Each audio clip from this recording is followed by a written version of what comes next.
You're listening to the Bible Uncut and Unfiltered. We believe the Bible doesn't need to be watered down or cleaned up to be understood. Our goal is to provide a healing place to discuss the questions you can't ask and the context you won't learn in church. I'm your host, Colin Connor. Now, on to the episode. Well, it's not the heaven or hell idea that you were raised on, but generally speaking, in the afterlife, there's a good place and there's a bad place. You're in the good place. You're okay, Eleanor. You're in the good place. Well, that's good. Sure is. Okay, let's take a walk, shall we? Oh, did I have a purse? No, I'm dead. Right. Okay. Welcome back, everyone, to the Bible Uncut and Unfiltered, the podcast where we ruin everything you were ever taught about the Bible in one-ish hour segments. I am your host both now and forever and ever and ever, or at least until we run out of ideas, Colin Connor, coming to you this week with the topic of heaven. Last week we did some myth busting on hell, and I can't believe I forgot to run through these with you all. I wanted to share this. I usually try to come up with somewhat of a creative or catchy title when we're talking about topics. I don't usually do that when we're just going, chapter by chapter through passages. But when we're doing these Bible distilled episodes, I usually try to come up with something a little fun. And every once in a while, it's not coming to me. I'm having a hard time with it. So I will turn to AI, something like ChatGPT, and try to get some ideas for a good episode title. And last week's were, well, colorful. At the very least, we can say. So I totally forgot to share these with you all last week, and I can't let this opportunity go to waste. I have to share these with you because, people talk about how AI is going to take over the world and computers are ruining everything. These are the ideas that AI has for a good podcast episode title. So lay your fears to rest. We are not about to be replaced by robots anytime soon with these. So let's see. It recommended, first and foremost, fire and brimstone, but hold the marshmallows. What kind of heat are we talking about here? That was the whole first title. I love it. There was also Pleasure Cruise or Inferno Airlines, booking your one-way trip to eternity. One of my personal favorites was Hell's Bells and Whistles. See, it reminds me of the old Wheel of Fortune. I think it was before and after was the category, where it's like one phrase and the second phrase, but they both share a word, and so it's combined into one phrase that doesn't make sense. That's what these sound like to me. It's just a Wheel of Fortune before and after category. There was Lost Souls and Frequent Flyers, Tales from Both Sides of Eternity. The Underworld Travel Guide, What to Pack for on an Eternal Stay. Hint, it's not sunscreen. And Passport to Paradise or Purgatory, Navigating Customs and Border Control in the Afterlife. You can't make these up, so I had to share those with you. And I'm also grieved to acknowledge that I missed a wonderful opportunity last week to say that I was going to answer all of your burning questions about hell. That came to me like a week later, and I was so mad, so... Oh well, I'll have to remember for the next time around. But this week we have moved on to the good place, as evidenced by the clip from the very beginning here. And there are all kinds of, burning questions that people have about heaven. Namely, is there actually a stairway to heaven? Is it really a place on earth? Are there tears in heaven? Can heaven actually wait? Is it really missing an angel? What does a half-pipe have to do with it? And is it really on fire? All that and more are the kinds of questions that we are not going to get into this week. But if you laughed at any of those, that just goes to show you have as weird a sense of humor as I do. If you didn't, don't worry, it can only go uphill from here. Last week, we did some myth-busting on hell, so let's do some myth-busting on heaven. I will reiterate the podcast discussion rules. Rule number 1, you do not have to agree with me. Rule number 2, if you do not, let's talk about why, and I will tack on at the end there, civilly or respectfully, all right? Because I do not mind if you disagree with what I say here. I think that we need room to be able to debate, to discuss, to talk through differences without having the us versus them mindset of you get one little detail of this and you're going to heaven, not to hell. That's the way a lot of Christians tend to view it. That's the way I was raised, and that just does not lead to healthy dialogue. Like we talked about last week, there have been good Christians throughout the last 2,000 years that believed very different things on these topics. And we tend to focus on just the options that we were taught in church and think that is the one right way to view any given topic. But people can be both good and Christian and disagree on these. So keep that in mind moving forward. I would love to hear from you on this episode and on any of the episodes. Just make sure that we dialogue respectfully and assume the best about people on other sides. Last week, we went through a bunch of different game-changing facts that completely shattered my views on hell. We are going to do the same thing here this week on heaven. In fact, that's going to be the main structure of our episode. I have somewhere around 20 game-changing facts about heaven in the Bible that we are going to go through. Might end up being a little more, might end up being a little bit less. We may end up splitting this into more than one episode. I do not know yet. All I know is that we have a lot to go through, so I am going to stop with the introduction and just get to it.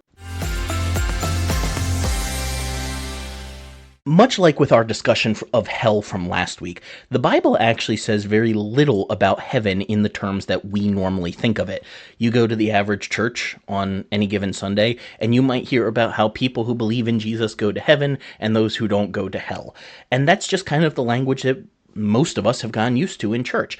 But that's not the way the Bible speaks of it. You're not really going to find passages in the Bible that talk about believe on Jesus to go to heaven, and if you don't, you end up in hell. We're going to cross over a little bit with hell, just inevitably in this episode, but for more information on hell and getting into the nitty-gritty of all of that, I do recommend going back and listening to last week's episode as I go into much more detail there. But yeah, heaven, there's no real idea of heaven as being the harps and halos, just peaceful, basically a rest home in the sky for when your weary life on earth is through.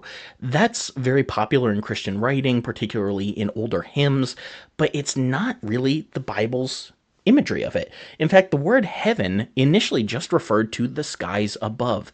We can go right back to Genesis 1:1 for this. We don't have to go any further than that. First page of the Bible, first verse. In the beginning, God created the heaven and the earth.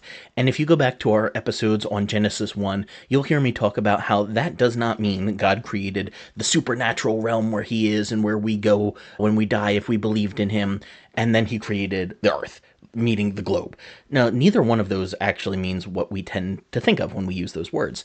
Heaven in the Bible, and particularly when we're talking about the Old Testament, the Tanakh here, it's always going to be this Hebrew word shemayim, and it's always in the dual form. Hebrew has three options for number of a noun. You can have a singular where it's one, dual where it is specifically two, and then plural would be three or above. There are only certain words that have the dual form, and heaven is one of them. So whenever you see heaven in your Old Testament, it's coming from like 99% certain, coming from this word shemayim. There might be a couple other related words about clouds or something like that depending on your translation, it may end up putting in as heaven. But really, it just means the skies above. So it's always in that dual form. It's always technically heavens when you read it. That would be a more accurate translation, like here in Genesis 1. It would be better to say, in the beginning, God created the heavens and the land, the skies and the land. It's not really about a supernatural place where God lives. It's just about a place that humans don't live. We live on the earth, and the skies are everything above us. It can include just the air around us. It can include outer space. Because we have to remember, as ancients, they didn't have the same cosmology, the same view of the universe that we do today. Now, over time, heaven, it kind of came to refer to where God is, in a relatively roundabout but still sensible way. Because when you stop and think about it, if you're an ancient person and you believe that there is a god or gods that control at least some aspects of life here on Earth, well, where are they? We don't see them. We can look around, we can see a bunch of stuff around us, but we don't see the gods. Where can humans not go? Up. The one thing we can't do is fly, right? At least from an ancient mindset.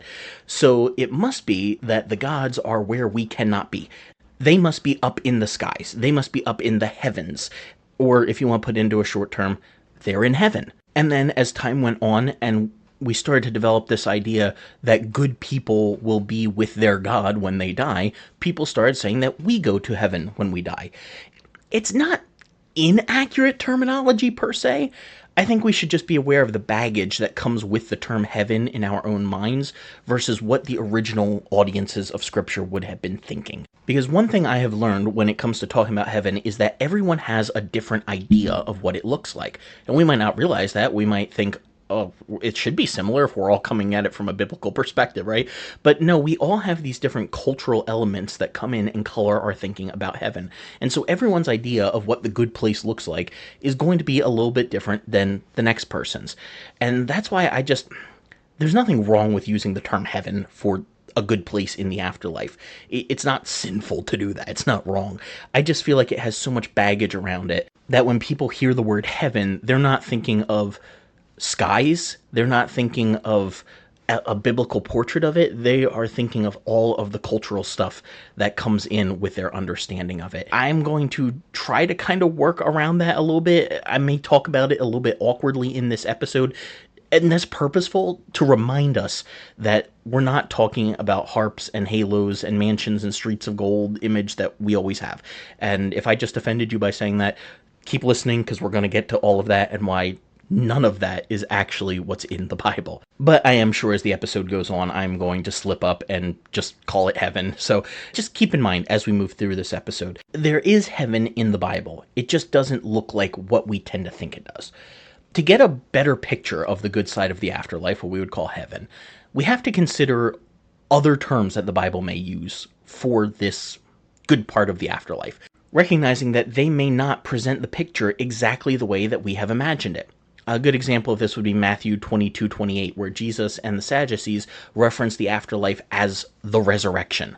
Let's look at that verse real fast. The Sadducees come to Jesus and they ask, in the resurrection, whose wife will she be of the seven? For all 7 men had her as a wife. And we're actually going to get into that passage. That's probably a weird one to just throw in here out of context. But don't worry, we're actually going to get to that story later in the episode. But the idea of this is that they are talking about a positive picture of the afterlife. They are assuming there's some life after this. But they don't say, when we all get to heaven, whose bride is she going to be? No, they say the resurrection. So this kind of muddies the waters a little bit. I feel like talking about heaven in the Bible is actually a little bit harder than talking about hell, because with the hell discussion, we had those very specific words we could look at, and then we addressed how adjacent words don't often mean what we tend to think of, like the fiery judgment sort of terms. With heaven, there are words that we don't use to talk about the good part of the afterlife that the Bible does. And then there are words that we do use to talk about it that the Bible really doesn't. So it's almost like the stuff that we think would be talking about heaven might not actually be talking about heaven, and the stuff that we wouldn't think is actually probably what's talking about heaven. Like an example of this would be 2 Kings 2:1. Where it says, it came to pass when Yahweh would take up Elijah into heaven by a whirlwind, that Elijah went with Elisha from Gilgal. And so people will read that and say, see, God took Elijah up into heaven. Well, really, it's just saying he was taken up into the skies, taken up out of this life. You could have the same thing in Genesis with Enoch, when the Bible says that Enoch walked with God and was not because God took him. Well, took him where? And pretty much all Christians are going to assume, he took him to heaven. Well, the text doesn't actually say that, because that wasn't the concept of the afterlife that the ancient Near Eastern Jews would have had at that time. It's more so just that he took Enoch from this life. And whether that's into another life or just into the realm of the dead, which we talked about last week with Sheol, the text doesn't say, because that's not the kinds of questions it's interested in talking about. It doesn't have this full fleshed out idea of heaven that we do after 2,000 years of Christian theologizing about it. Even something like the Lord's Prayer in Matthew 6:9, when Jesus says, after this manner pray you, our Father who is in heaven, hallowed be your name. Now that's New Testament, so it's going to be a Greek word instead of Hebrew, but pretty much every time you see heaven in the New Testament, it's going to be the word uranos. And uranos is often going to be in the plural as well. Heavens, or technically skies, just saying, God who we don't see around us down here, so you must be up there. That's the idea. And in reality, neither Hebrew nor Greek really has a term for the afterlife in general, or eternity in general. So if we can kind of just back out from this conversation of heaven and hell for a second and just talk about eternity. Anytime you read eternity in your English Bible, be that eternal life or eternal damnation or anything along those lines, that's not technically an accurate representation of the underlying text. I'm not going to say it's completely inaccurate, but it doesn't properly represent the nuance of those words. And it's not the same nuance as what we have in English for eternity. So I don't love using the English word eternity to translate the words the Bible uses to talk about something beyond this life. See, in Hebrew, the mindset was of having two ages of time. The age that we're in now, and then the age that is to come when God sets everything right. And the word that is usually used to reflect this in the Tanakh is olam. Olam does not mean eternity, it means the age. The next life was referred to as either the age or the age to come. And then this language carried over into the New Testament when the writers there used the term age, or often ages of the ages, to describe the ongoing rule of God that sets everything right. In Greek, the word is usually aionios, and that doesn't mean eternity. It means an age, an eon, an epoch of time, if you will. So if we can just look at that through the lens of what is arguably the most popular verse in the entire Bible, John 3:16. God so loved the world, that he gave his only begotten Son, that whosoever believes in him should not perish but have everlasting life, right? Well, technically, the last phrase of that should be translated, but have life of the age, or life to the age. That doesn't make a ton of sense to the average English reader, so that's why you're not really going to find that translation in most English versions. But it is technically more accurate. See, the point is not about this duration of life that goes on and on and on forever without end, as much as it's talking about no longer being in this time period, but rather being in one that we haven't yet fully gotten to yet. An ideal, a utopia, if you will. That's the idea of the next life, of eternity, quote unquote, in the Bible. It's more just of an age to come in which we are living a renewed Eden existence. So as you read your Old Testament, your Tanakh, you're not really going to have any concept of heaven that looks anything like what we tend to think of with heaven. You'll get these glimmers of the idea that maybe people who believed in Yahweh are going to get to have time with him after this life, but there is nothing to specify a time period or what exactly that looks like. We're not really given details, and it tends to be in later books. We can basically see a progression of this theology over time. The earlier the scripture is written, the less fleshed out we have any concept of eternity. It doesn't seem like that's what the ancient Israelites believed. But as we start to get closer to the time of the exile, you start getting these little passages that you can see a little bit of the Greek influence coming in and a developing theology of an afterlife. You get this a little teensy bit in Daniel, you get in some of the Psalms, you even get in a couple parts of Job that were probably edited in later during the time of the exile. And then by the time we get to Jesus, you have a more fully fleshed out concept of a good place and a bad place. It's based very much in the culture of its day. It draws on the pagan religious beliefs and practices of its day just as much as everything we talked about with hell last week. And an important thing to realize is that it is very much focused on a physical reality. A lot of Christians seem to think that the physical parts of life are bad and the spiritual parts of life are good. And so therefore, eternity or heaven is just going to be all spiritual. I almost don't even have a body anymore. I just get to float around on a cloud with a harp and a halo and we're good to go. But that is the exact opposite of the picture of heaven that we get in the Bible. The good part of the afterlife is very much embodied, it is very visceral, it is very real, it is very much like this life that we live right now, with the main difference being that it is back to an Eden restoration project where we have God and humanity working together side by side to make the world a better place. So let's look now at some of these game-changing facts about heaven. And these aren't in any real particular order. I kind of tried to arrange them from the easiest or perhaps least offensive discussion, moving our way up into some of the more controversial stuff. But, when it comes to this sort of topic, everything's controversial. And so really this whole setup is just arbitrary. So if you don't like it, take it up with my editor, not me. Right. Just kidding. It's actually all on me. But let's take a quick break here, and then we will come right back with the first game-changing fact about heaven.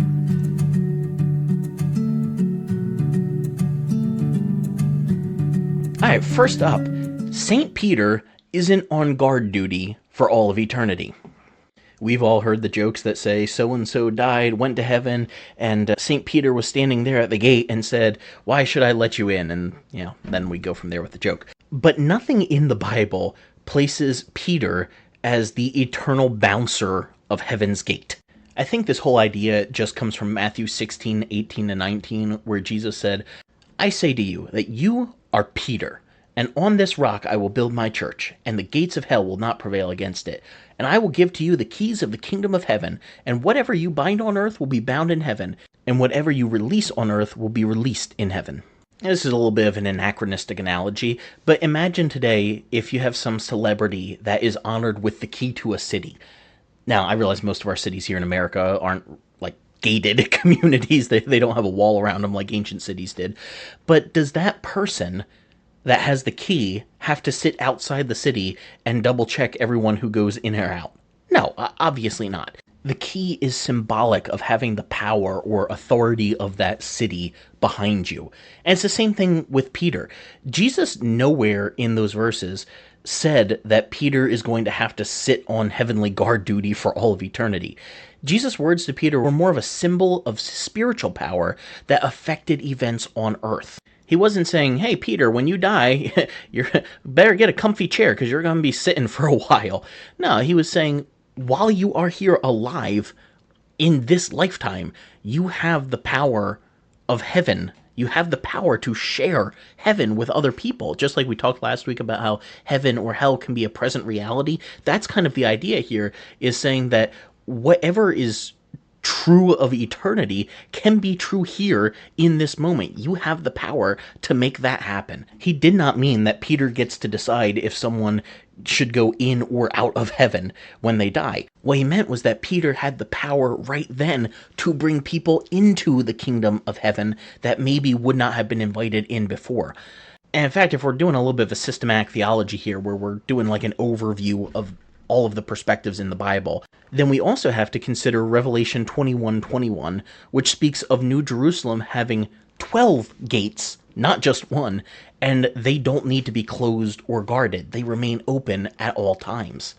By the way, just mini side rant here, for any people who try to use the idea of the New Jerusalem and heaven having a wall around it to speak into, how can I put this, a current political situation regarding a wall in a nation, please stop. I have actually heard people say, "Well, see, the New Jerusalem heaven, it has walls, it has a gate, and so therefore we should have a whole wall across our entire country." Okay, well, first off, there's nothing prescriptive there in those passages. It doesn't say thou shalt build a wall around your country. And second off, the people who like to bring this up totally neglect verse 25 in Revelation 21, which says, "The gates of it will not be shut at all by day, and there will be no night." So that means the gates are never going to be shut. Heaven has an open border policy. Now, I might be getting ahead of myself a little bit here, but just think about that for a second. If heaven has these walls, these gates, it's not to keep people out because the gates are always open. That should disrupt your theology and make you a little uncomfortable. And as far as that touches on building a wall around America, it doesn't. And that's my point here. I'm not saying that you can't believe we should have a strong border policy or shouldn't have a strong border policy. Your political beliefs are your own. Just please stop bringing the Bible into it in ways that it's not trying to speak into those issues. Or at very least, read the whole passage and let that inform your views instead of just cherry picking out a couple of verses that you like. Second up, we do not become angels when we die. I gotta admit, this one baffles me a little bit, and I want to be gracious here, because a lot of times this sort of language comes up when somebody has passed away. And often it's when somebody died at a young age. And they'll talk about, oh, heaven just needed another angel. Or I've heard people talk about their angel babies that, either died before they were born or very young. So I want to be sensitive to the fact that people are often grieving when they use this kind of terminology. And I don't think that we should be the kind of stick in the muds that require perfectly accurate terminology at all times, especially when people are grieving. Language is fluid, language is dynamic. It can mean different things in different circumstances. So we have to have some grace there. But I also think that if we use accurate terminology, it's more helpful. If you actually stop and think about it, it doesn't make sense for a human being to become an angel when they die. I think it came from movies like Angels in the Outfield, and maybe even the old It's a Wonderful Life with the angels getting their wings and stuff. I think people have just taken a whole bunch of cultural concepts and mushed them together to get this one. It's also possible there's only one verse I could find that I think could make any sense of why someone might say this. And it's Matthew 22:30, where Jesus said, in the resurrection, they neither marry nor are given in marriage, but are as the angels of God in heaven. We're actually going to come back to that passage in a little bit here. But maybe people just saw that and thought it said, but are the angels of God in heaven?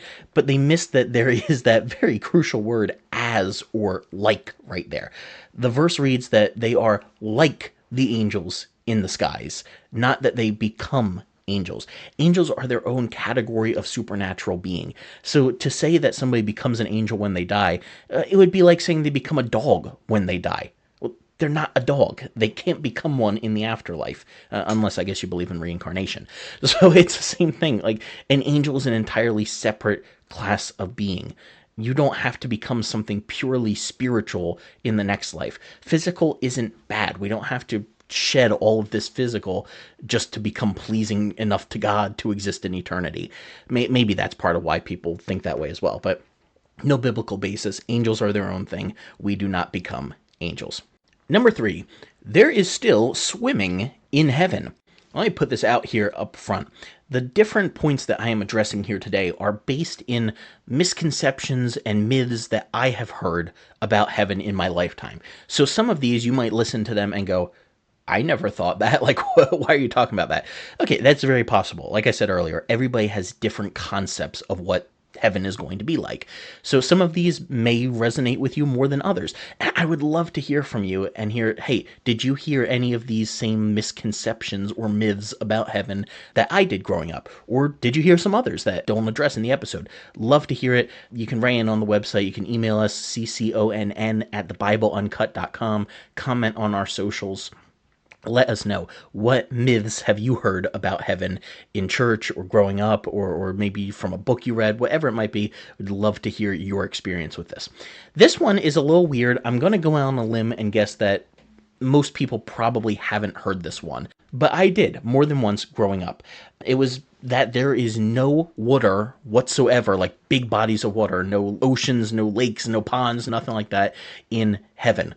The idea is taught nowhere in the Bible, but I think what some of the preachers I heard that from were probably referencing was Revelation 21:1, where John says, I saw a new heaven and a new earth, for the first heaven and the first earth were passed away, and there was no more sea.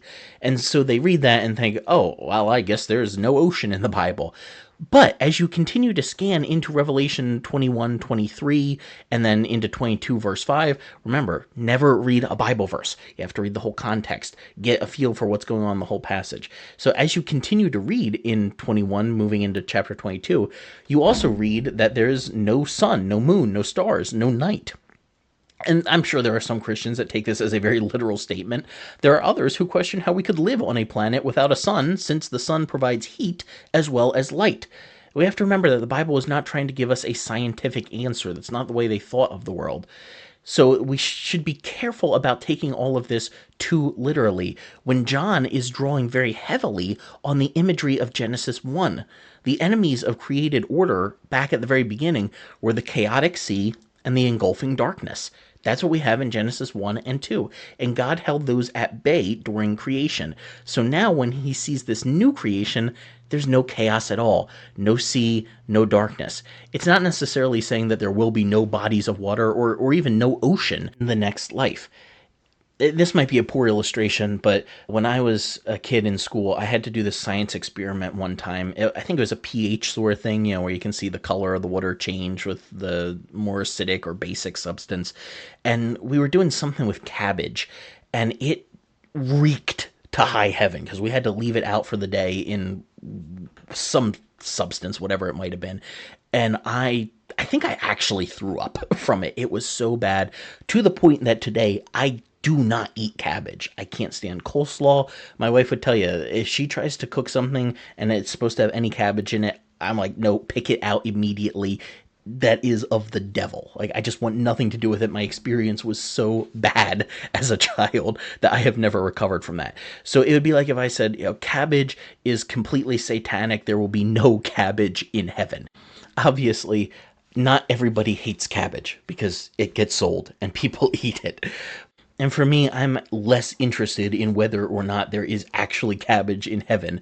My point is just to say with that there will be nothing so hated and despised as that particular element. I'm using it as a stand-in for anything bad.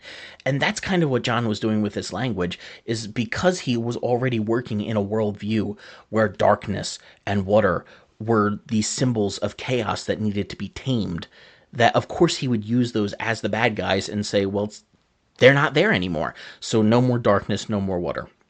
It's not saying you can't go for a dip anymore, and it's also not saying that you'll never be able to take a nap because it's going to be too bright out all the time.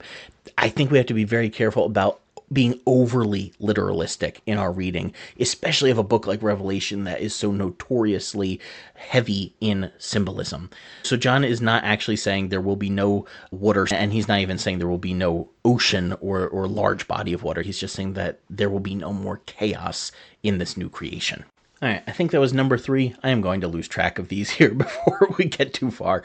Next one up is that we are going to be eaten good in heaven. I remember being a kid, and we had, I believe it was during one of the old Sword of the Lord preaching conferences that my church used to host back in the day. And we had this one person that went on this whole rant about food in heaven and what we would or wouldn't be eating.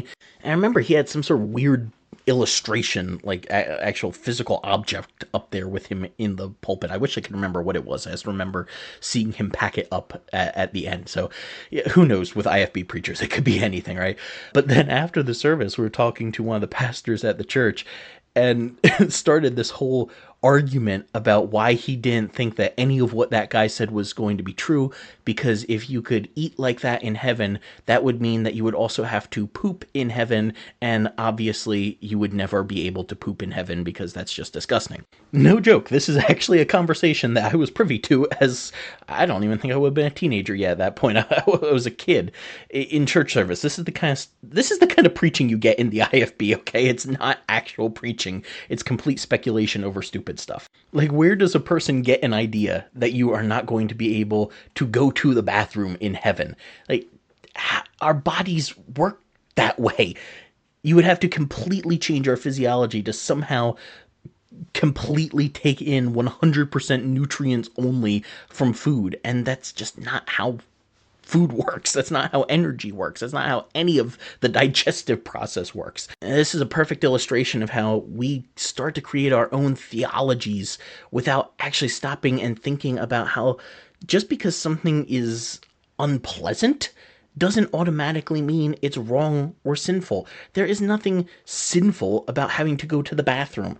Do you really think that Adam and Eve in the garden before the failure never had to relieve themselves? Do you think that Jesus, when he lived for 30 plus years on this earth, never had a case of diarrhea?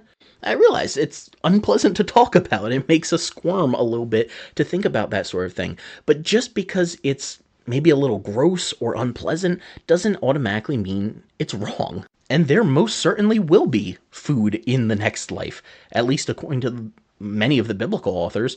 Look at what Jesus said in Mark 14:25. Truly I say to you, I will drink no more of the fruit of the vine until the day that I drink it new in the kingdom of God. So apparently we get heavenly wine. So that's got to be a pretty good vintage. How long has that been resting? Oh, about all of eternity. Like, you get some really good quality stuff there. What about Revelation 19:9 that invites us to the marriage supper of the Lamb? We tend to think of eternity as one long praise service to God, but I think it's very significant that God ends our story not with a worship service, but actually with a worldwide party. And we'll get there in a little bit too.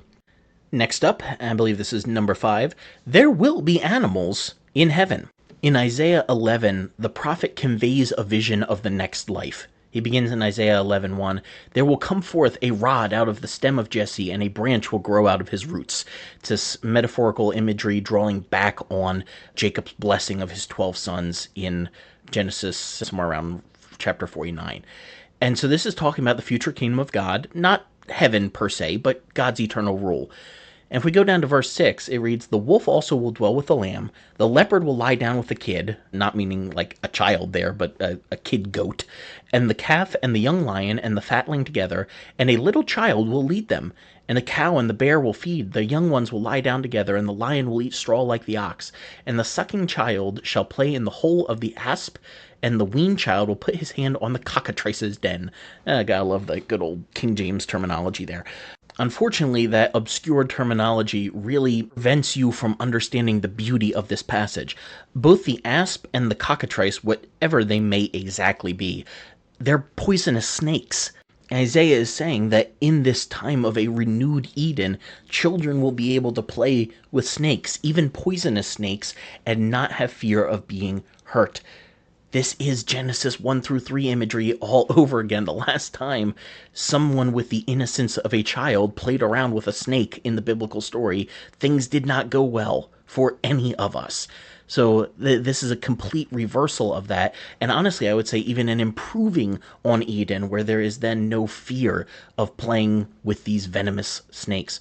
I'll also point out, we did a short on this not that long ago, but the whole lion and lamb connection that we have in songs and pictures, and if you ever went out to Sight and Sound, especially the one in Lancaster, Pennsylvania, they have the fountain of the lion and the lamb together. It's this beautiful imagery, and it's not in the Bible.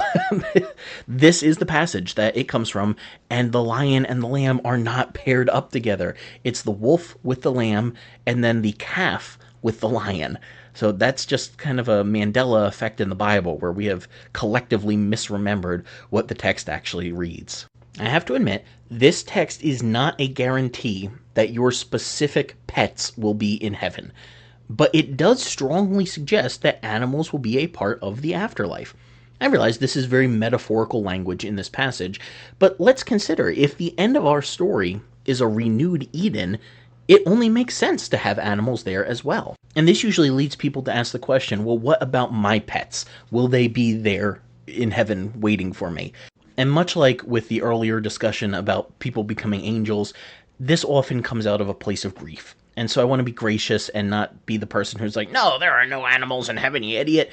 That's not helping anybody. But I do also want to be fair to what is in our biblical text. Now, I am assuming in this discussion that we are treating the Bible as the main authority on what to expect in the afterlife. Obviously, there are a lot of other things that we could bring into this conversation, but since my area of expertise is on the Bible and its ancient context, I'm just focusing solely on the views of the biblical authors and using them as the main source of information here. And if we're just going off of that, there is nothing to indicate within any part of Scripture that specific animals will be in the afterlife.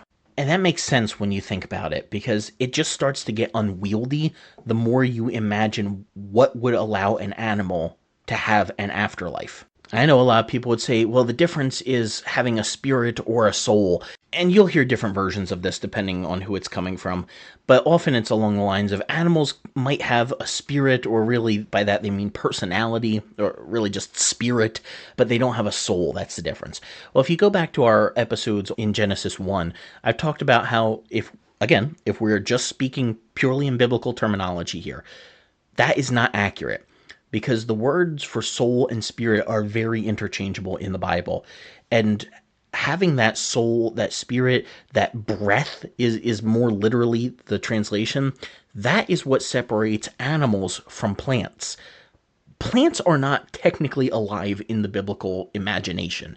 And that's because they don't breathe outside air through lungs the same way that we do and that many animals do. So it is this spirit, this soul, this life breath that separates plants from animals. And then it is solely the image of God that separates humans from animals within the biblical story. So it's not that animals don't have a soul, at least not within the biblical imagination. It's more so just the impracticality. As I sit here today, we are somewhere around 8.2 billion people on this planet. We have majorly oversaturated a good portion of this planet. And if you imagine eternity being on a renewed Earth, because that is the picture, we're going to get to that more at the end of the episode, but that means that we have kind of a finite space for people to exist in. And sure, you could say, oh, maybe we'll colonize other planets, or maybe we're able to enter a different realm where there's an infinite amount of room. Possibly. But we also have to consider how much animals would crowd that. And what do you do with someone who had 10 different dogs during their lifetime? Do they have all 10 dogs to take care of in eternity? And what is it that gets those specific pets to be in eternity, but not other animals necessarily? So why does Fido get in, but not the stray dog on the street? And how far do we expand that into pets that people have? We talk about it with dogs and cats, but what about people who have birds or ferrets or tarantulas or snakes or gerbils as pets, or goldfish? Where do we go with all of this? Do they have to somehow go out into the ocean and find the goldfish that they had? Which, goldfish aren't even going to be in the ocean, but you get the picture. There are just so many variables when it comes to trying to imagine animals in the afterlife, at least specific animals, that I have a really hard time suggesting in any way or stating with any amount of certainty that there might be our particular pets in the afterlife. I think it's a very sweet idea. I am not going to go up to someone, especially not if they had just lost a pet, and shatter their thoughts on this. That's not a wise or loving thing to do. I'm just not comfortable saying, yes, there will be specific animals in heaven. I do believe there will be animals in the afterlife. I just don't think it will be ones that we have had previously connected to us. But that's not really something the Bible is interested in talking about one way or the other, so anything we say on it is pretty much just conjecture. All right, if my count is correct, and it is entirely possible that's not, that should have been 5 game-changing facts about heaven so far. So we're going to take a quick break, and then we'll hit up some more.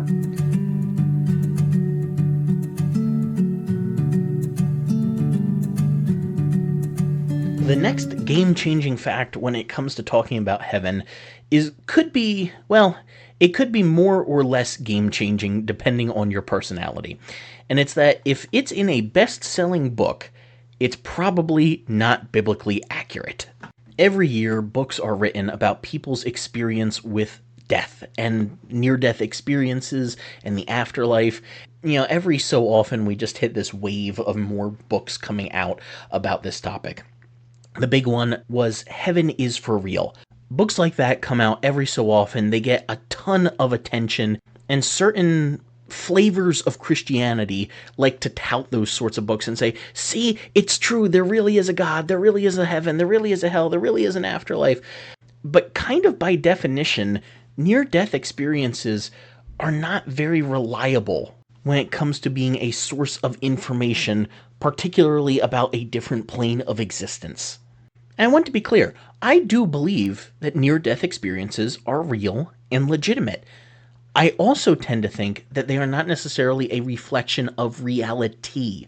I don't want to be one of those people that says, oh, none of those stories are true, they're all just greedy, cash grab attempts. I am sure some of those stories of people, going on a book tour, I am sure some of that is just a money-making opportunity. But I have also personally known people who have had stories like this, and they're not necessarily going out trying to make money off of a book tour. I've heard several people share what are basically near-death experience stories with me, where they see heaven or the afterlife in some form. And I don't think those people are lying. I don't. I believe that they are accurately sharing what they perceived to have happened. Now, whether or not that is actually real is a different story. We can perceive something to be real, and then we can share that perception accurately without the perception itself being accurate. Here's a simple illustration of that. A dream. You have a dream that's really wonky, and you go and tell someone about it the next day. In the moment, the dream felt real to you.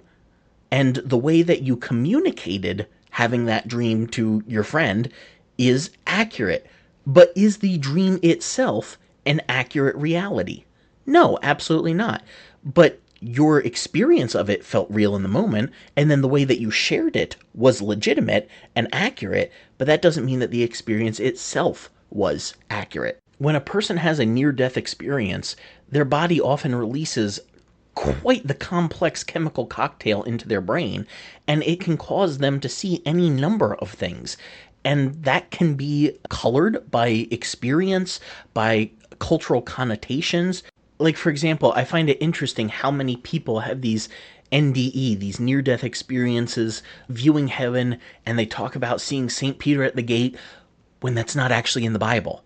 So if that is an accurate picture of what's actually up there, why isn't that what's in the Bible?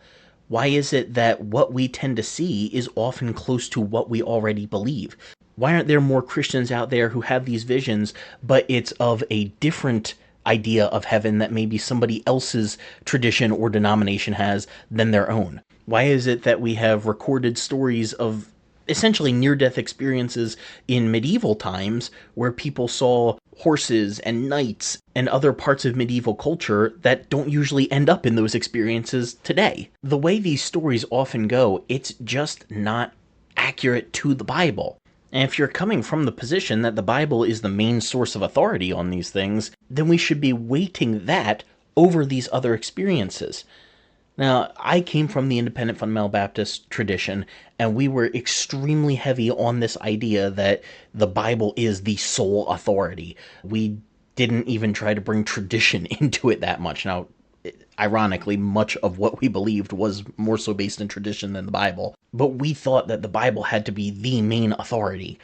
And if we're being honest, we all base our beliefs in experience just as much as in any external objective factor, because we're not able to view the Bible through a perfectly objective lens. Everybody comes at it with bias. Everybody comes at it from a different angle. We just don't always like to admit that. So if you are willing to admit that experience plays into our beliefs, and you want to accept some of these experiences as potentially meaningful or even authoritative, then that's fine. But it's just interesting to me how many Christians that try to be biblicists, where they want to base everything in the Bible, and yet a story like this comes out and they start freaking out over it. That's very inconsistent. Either acknowledge that you allow for experience to have a heavy hand in what you believe is real about this life or the next, or stop chasing after stories like this. Whenever somebody in the Bible received a vision or saw a glimpse of the next life, their response was not to go on a book tour. It was to freak out, go, I am about to die, and then fall on their face until God or the angel or whatever it is says to get up and don't be afraid. You ever notice how many times when there is some sort of a vision of a heavenly creature or God, they have to say, don't be afraid? That's because people were afraid of them. And that almost never shows up in these stories. Again, I want to be clear. I am not saying that people are making up those stories all the time, or that they are completely illegitimate or have no meaning whatsoever. I believe they are legitimate, and I believe that what people express most of the time is an accurate depiction of what they perceived to be happening in that moment. But that does not mean that it actually is an accurate representation of reality, just of the perception of reality that they experienced in that moment for any number of reasons. So if you find literature like that entertaining or stories like that enjoyable, that's fine. just don't think that they accurately portray the Bible's idea of heaven. All right, next up, number 7. We get to keep our crowns in heaven. When I was really into listening to contemporary Christian music, one of my favorite bands was Casting Crowns. And they were actually the very first concert I ever went to. And their name is based on this one verse in Revelation that talks about casting crowns at the feet of Jesus. This is something I heard a lot in sermons. How one day we would get to heaven, God would reward us for all the good stuff we did in this life, and then all of those rewards, which are in the form of a crown, we get to throw back at the feet of Jesus and just worship him forever and ever and ever. Except that's not what's actually in the Bible. Throughout the New Testament, the imagery of an Olympic crown, now today we use medals in the Olympics, but in Bible times they used crowns, so that's exactly what it was. That Olympic crown, that imagery, was used to motivate Christians with the belief that their good deeds in this life will carry over into reward in the next. So if the Bible was written today, those verses would talk about having an Olympic medal that doesn't fade or rust. Same analogy. Just back then, they used these laurel wreath crowns, and that's why Paul talked about having a crown that fades not away, because the laurel wreaths would wither really fast. So whether or not these are literal crowns or just symbols of our victory that we experience in God and Jesus, that's a whole other matter for another day. But Revelation 4:10 is the only instance in the Bible that says anyone will cast a crown at the feet of God. And let's actually look at that verse now. The 24 elders fall down before him that sat on the throne and worship him that lives forever and ever. Now, let me just side tangent here for a second and say that gets into the whole concept of eternity that we talked about before. That is ionos ton ionon, into the age of the age. So technically not forever, but saying from when this age turns into the next, and then even beyond that. All right. They worship him who lives into the age of the age, and they cast their crowns before the throne, saying, and then it goes on to talk about what they say. But do you notice that this was specifically only these 24 elders that are referenced in Revelation 4:10 that throw their crowns at the feet of God? Now, who exactly those 24 elders are is certainly a matter of debate. 12 was a very significant number. In the Hebrew story, you had the 12 children of Jacob. That's why Jesus picked 12 disciples. And so this is almost certainly a play on that number for some reason. It's 2 times 12, but anything beyond that, we don't really know for sure. What we do know is that it matches a cultural concept of that day, that local rulers would give Roman emperors golden crowns as a sign of respect and fealty. So John is here challenging his readers about whom their allegiance is ultimately to, and whether you're going to give your crown, your allegiance, to empire or to God. And these 24 elders, who form essentially a new divine council, since the old one from the time of the Tanakh that was based in Canaanite culture of the 70 or 72 gods that ruled with God. You can go to our Genesis 6 episode for a little bit on that. You can also read Michael Heiser for more on that. That turned out very poorly. It became a very corrupt council, and so this is like a new council of 24 elders, and they are the ones who cast these crowns at the feet of God.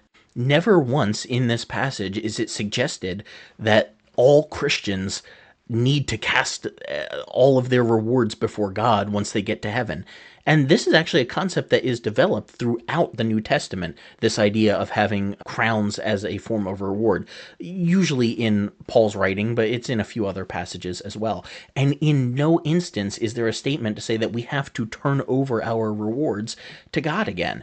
You see, this is something that bothered me growing up, because it was very much this idea of like, your good works mean nothing for your salvation, and they really don't mean anything after it either, because we're all just going to end up in heaven, and whatever rewards we have, we throw them at the feet of Jesus, and we just worship him for all of eternity. And I'm just in there going, well, then what's the point of doing good things if it's not to get you into heaven, and it's not to have any particular standing in heaven? Like, if all of my rewards that I get from God just get thrown back at him, what's the whole point? And that's honestly how it was preached, as if that realization was somehow more holy. Like your acceptance of this fact that you get nothing out of the deal, it's a sign of how amazing God is and how you owe everything to him. And that's just not the way the Bible presents it. But we have this idea of giving up our rewards back to God so ingrained in us that we just can't get past that. When I was in college, I had a preaching class where you had to preach, I think it was about I'm going to say like a 10, 15-minute sermon. And it was a small class, small Bible college, so there weren't a ton of us there. I think maybe about 15 of us. And you would have like two or three, I guess it would be about three people a class that would preach this little mini sermon, and you would get graded on it. And everyone in the class graded everybody. Now, granted, it was only the professor's grade that actually mattered, but you would get handed whatever it'd be like 15 other sheets with people's thoughts on your sermon so you could get feedback. And at the time I had been attending this class, I was in a small church down there, and this pastor that I had was very focused in his preaching on the rewards that are accessible to Christians in the next life. It was a frequent emphasis for him in his sermons. He wanted you to know that this life is actually prepping for the next life, and that what you do for good or for ill actually affects what happens to you, what standing you have in eternity. Now, I don't mean whether you go to heaven or hell. He didn't believe in work salvation, but rather that there's a diversity of options within heaven or hell based on your actions in this life. And I'll get more into that in a little bit here. But he was the first one to point out to me that this is the only verse that talks about crowns being cast at the feet of God, and it's not all Christians, it's just these 24 elders.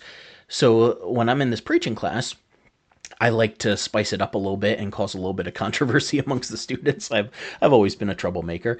So I preached this one sermon going through the different crowns that are mentioned in the New Testament and ending here in Revelation saying that we don't actually have to cast our crowns at Jesus' feet. We get to keep them.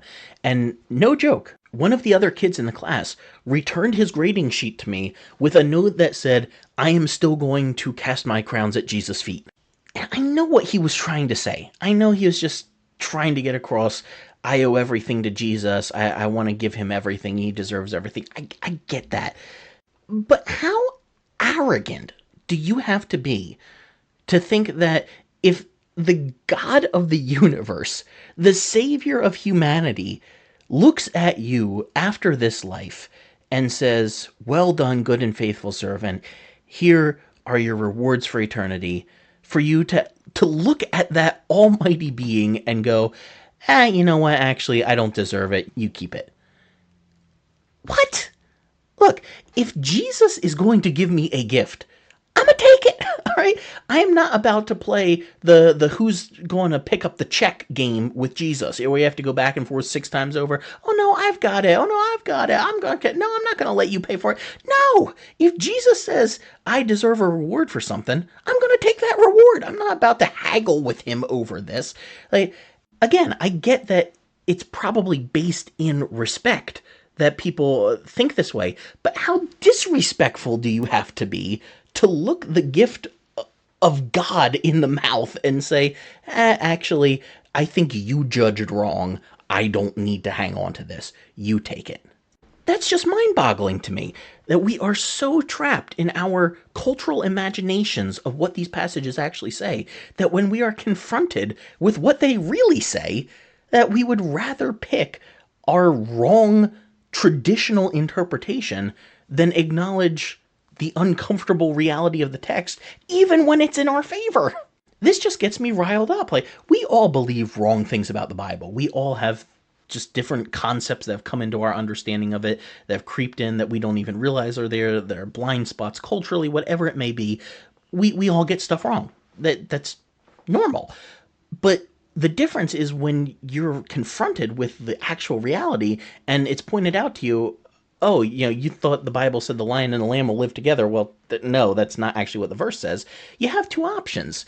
You either go, oh, well, I guess I got it wrong, or you dig your heels in and go, oh, no, everybody else is wrong, and it must be this way.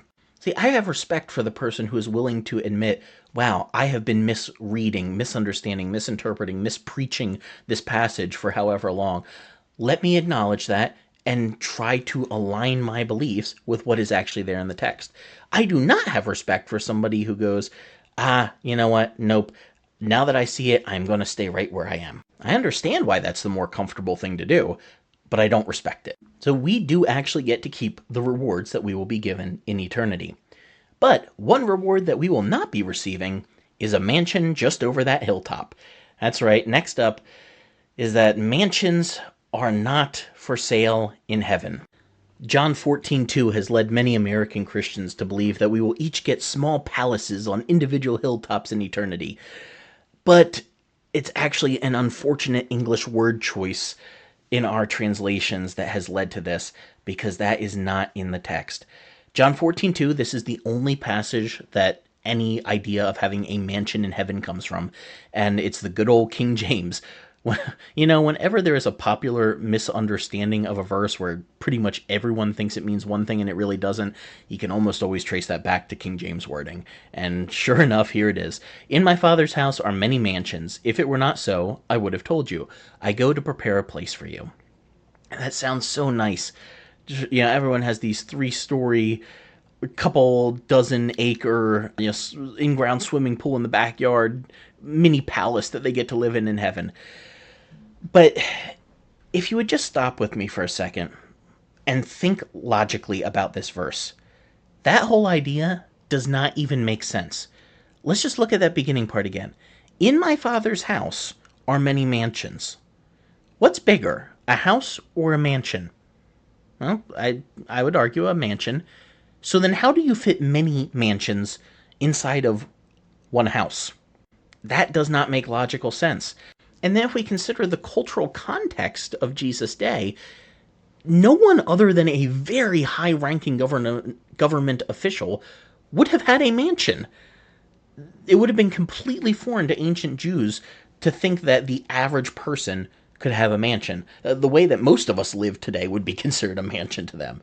The Greek word used here is manai, and it doesn't mean mansions. It doesn't even mean big houses. It means dwelling places, or even technically rooms. Now that makes a little more sense. In my Father's house are many rooms. In my Father's house are many dwelling places. That makes sense. And it better fits the ancient cultural context of Jesus' day. Jesus was drawing on popular wedding imagery. In fact, the very next verse, John 14:3 reads, "If I go and prepare a place for you, I will come again and receive you to myself, that where I am, there you may be also." This was an engagement promise. In the ancient Near Eastern Jewish world, if a young man was going to marry a girl, he would give her an advanced warning to say, hey, I am going to build us a place to live, and then I am going to come back for you when we get married. And that would happen very quickly. So however long he needed to go and build, he would take that time, and what he would do is he would build onto his parents' house. He would build an in-law suite, but the kids are the in-laws in this instance. You built onto your parents' house, creating a multi-generational commune. And then as soon as he finished, they would usually have a very quick wedding. And as you can imagine, some ancient Israelite girls were not too fond of having such short notice, so it kind of became tradition for them to send ahead as they were finishing up the project to say, hey, start getting ready, it's about to happen. And that's the imagery that Jesus is drawing on here. He's saying, I am going away to build you in-law suites in my Father's house. My Father has a lot of land. There's room for everybody there. So I'm just going to build onto that, and then I'm going to come back and tell you it's time for us all to live together. So once we come to grips with the realization that we don't actually have mansions to look forward to in heaven, we can see the beauty that is inherent in this passage. I realize it would be nice to have a little mini palace. I'd love to live in a big house, both in this life and the next. But that's not what God promised. And again, you run into some people who get so hung up on this idea that they heard preached that they are not willing to accept what is right there in the passage in front of them. See, this is not Colin giving you some liberal interpretation and, I have a more conservative interpretation. I say it's mansions. No, this is not a we can both be right here sort of thing. This is the definition of the word translated mansions does not mean mansions, is a poor translation for modern day English. It just means rooms. That's the simple fact of it. But no joke, back when I was in college, we had a professor, a professor, mind you, who preached a sermon about having a mansion waiting for him in heaven. And it was based on people saying that that's not what this verse means. He had an entire sermon responding to the fact that this verse does not talk about mansions, and made all of these emotional claims to say that I don't care what anybody says, I still got a mansion in heaven. And it was basically just a bunch of rants and references to old hymns and all of this stuff. I'm like, bro, you're a professor. You know this. You're writing this as a response. You know that the word does not mean mansion. And yet he just wanted to rant about modern versions that change it and how they pervert the text. I'm like, no, the modern versions are actually getting it right here. They are translating it rooms. Yes, it feels like it sucks to us because a room is a downgrade from a mansion. But God never promised us a mansion. So if you're upset at the fact that you aren't promised that in eternity, don't get mad at God because he never promised it to you. Get mad at the preachers that didn't take the time to do a really quick word study and double check the meaning of this word. And even though it's not what we expected or what we have been told, the imagery here is still so beautiful. The suggestion of this verse is not to say that we all get to live in these individual, isolated, secluded mansions away from everyone. Rather, it's that there is room in God's house for everybody. And maybe even for some people that we don't make room for, God makes room for them. We're all one big happy family in eternity. Next up, number 9, you don't have to sing of God's love forever. Can't tell you how many times I've heard people talk about heaven as if it is just one long, never-ending praise service to Jesus. In fact, I've even heard people say, I don't think I want to go to heaven if it's just constantly praise and worship. Like, that gets boring. That gets old. We need a break. And you know what? You're right. That is a miserable, hellish existence if it's constantly just doing one thing for all of eternity. Now, I realize there are some Christians that want to jump up and say, but God deserves it. Jesus deserves it. Sure. But there is no portion of Scripture where they demand eternal praise and worship from you. That's not what heaven is like. Heaven is very much like this life. And sure, if you have God or Jesus existing there, I am sure you can take time and worship, but it's not going to be for all of eternity. I think maybe this comes from a misreading of Revelation 4:8, and this is very similar to the conversation about the crowns. Revelation 4:8 reads, "And the 4 beasts had each of them 6 wings about them. They were full of eyes, and they didn't rest day or night, saying, Holy, holy, holy, Lord God Almighty, which was and is to come." So this verse does depict a never-ending chorus of holy, holy, holy, but it is only these 4 fantastic beasts who are tasked with singing. Humans are not required to spend eternity in a never-ending worship service of praising God. It's just these specific 4 creatures that do that. And yeah, I'm sure if you want to take some time aside and go praise God, I'm sure he'll welcome that, but it is not an eternal requirement. There is nothing in the Bible to suggest that the whole of our existence, or even the majority of our existence, or even a significant fraction of our existence, is going to be set just praising God. That's not what we do. And you know what? Just because I'm feeling a little mischievous here, I'm going to throw this tidbit in for free. For any Christians out there who get a little uptight, shall we say, about modern worship songs and saying they are too repetitive or we shouldn't have X amount of repetition in Christian music, can I just point you back to this verse, which says that these 4 beasts are going to be saying, Holy, holy, holy, Lord God Almighty, which was and is to come, without resting day or night. Apparently, God is okay with some repetition in his worship music. So unless you think that your standard is holier than God's, you might want to consider loosening up a little bit on that. All right, folks, that brings us up to number 10, and this is going to be our stopping point here for today. We are only about halfway through these, so I am going to break it up right here. I feel like it's a pretty natural break because this is a doozy to leave you on, and then we're starting next week off on a doozy to pick up with. So I'm going to get myself in trouble at the end of this week and the start of next week. But here you go. 10th game-changing fact about heaven, last one for today. The streets are not all paved with gold. Gasp, egad, that's right. the streets are not paved with gold. But Colin, isn't it there in the Bible? No, it's not. Let's look at Revelation 21:21, because as per usual for today, that is the only verse that references anything along these lines. Are you noticing how much doctrine we have created out of single verse instances of something that doesn't even mean what we think it means? This is why we have to be so careful about cherry picking out single verses and saying, oh, this must be what that means. Not necessarily. Obviously, I'm not saying we can't ever create doctrine or, can't try to determine something about life or the afterlife or whatever topic from one single verse. I'm just saying we have to be very careful that we are not taking it out of context and that we're actually letting it say what it says. And that is not what we have been doing in Revelation 21:21. Because Revelation 21:21 reads, the 12 gates were 12 pearls. Every several gate was of one pearl. That's a whole other thing to get into a different time. Here we go. The street of the city was pure gold, as it was transparent glass. Now, even if you are reading in the old King James here, you should be able to notice that something is off and that the verse is not saying what we often say it's saying. Let's look at the end of the verse again. Revelation 21:21. And the street of the city was pure gold, as it was transparent glass. Did you catch it? It doesn't say the streets of the city were made of gold. It says the street, singular, of the city was pure gold.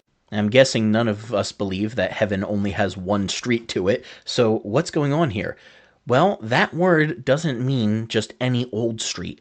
It means Main Street, or more specifically, a singular marketplace. The main city center is actually what that word means. So, in other words, this verse does not say that the streets of heaven are paved with gold. There is no follow the yellow brick road throughout all of heaven. No, instead, it's saying that, in other words, the city square is made up of pure gold. Not all the streets that lead up to it, but just the city center.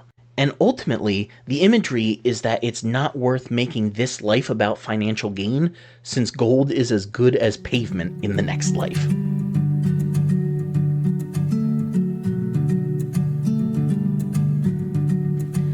And with that, we bring the first episode on knocking down heaven's lore to a close, because I hear people knocking on my door, trying to drag me out into the street, draw and quarter, and then stone me for ruining their idea of what heaven is like.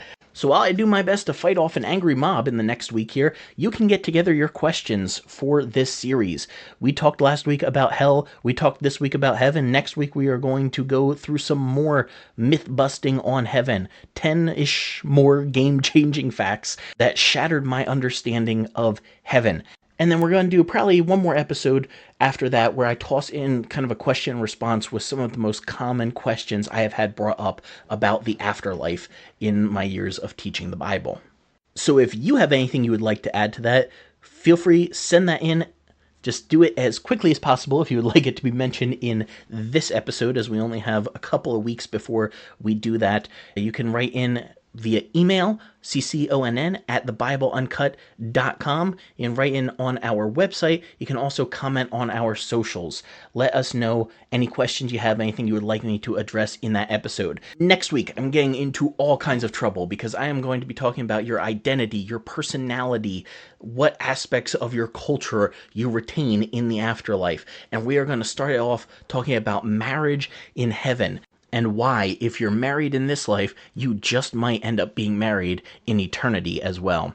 We're also going to dig more into some of these concepts that we have brought up so far in today's episode. We're going to be talking about rewards in the next life. We're going to talk about heaven as a present reality and how it comes down here to us on earth rather than our going up to heaven when we die. So, assuming I do not get stoned to death myself before then, I will look forward to talking through all of that with you next week. Remember to send in your questions, and until then, stay curious and keep asking questions about the Uncut and Unfiltered Bible. You've been listening to the Bible Uncut and Unfiltered. We hope we provided a healing place to discuss the questions you can't ask and the context you won't learn in church. If you enjoyed the podcast, would you take a minute to share it with a friend? You could also rate and review on your podcast app. If you'd like to donate to keep our work going, you can go to our website, thebibleuncut.com, and click on the Support Us tab. While you're there, check out the recommended resources and blog where we post show notes and other articles. Thanks for listening. We'll see you next week.